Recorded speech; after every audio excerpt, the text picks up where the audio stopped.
Friends எல்லாம் எப்படி இருக்கீங்க? இன்னைக்கு வந்து நம்ம வீட்டுல மட்டன் குழம்பு தான். மட்டன் குழம்பு எப்படின்னு பாத்தீங்கன்னா கொத்துக்கறினா நிறைய பேருக்கு எல்லாருக்கும் ரொம்ப பிடிக்கும். அது மட்டும் இல்ல, இந்த கொத்துக்கறியில வந்து சப்பாத்தி வச்சுன்னு சாப்பிடலாம், தோசை, பரோட்டா எல்லாம் சாப்பிடலாம். அது மட்டும் இல்ல, இதுல வந்து வடையும் சுட்டு சாப்பிடலாம். இது என்ன ஸ்பெஷல்னா, அங்க அப்படியே அங்க அடுப்புல வந்து கொத்துக்கறி செஞ்சு முடிச்சாச்சுங்க.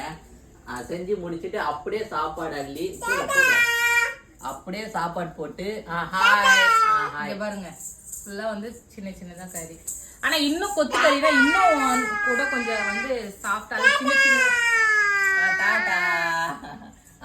இன்னும் சின்ன சின்னதா கூட இருக்குங்க. இன்னும் சின்ன சின்னதாவும் இருக்கும். அது நல்லா இருக்கும். அது பாத்தீங்கன்னா வடைக்கு போடலாம், எல்லாமே செய்யலாம். அதுல சூப்பரா இருக்குதுங்க. இந்த மாதிரி வந்து செஞ்சு சாப்பிட்டு பாருங்க, சூப்பரா இருக்கும். மறக்காம இந்த மாதிரி யாராருக்கு பிடிக்கும்னு ஒரு குட்டி கமெண்ட் போட்டுருங்க. அது மட்டும் இல்ல, நெக்ஸ்ட் டைம் நான் வடை எப்படி சொல்றதுன்னு அதையே செஞ்சு காட்டுறேன்.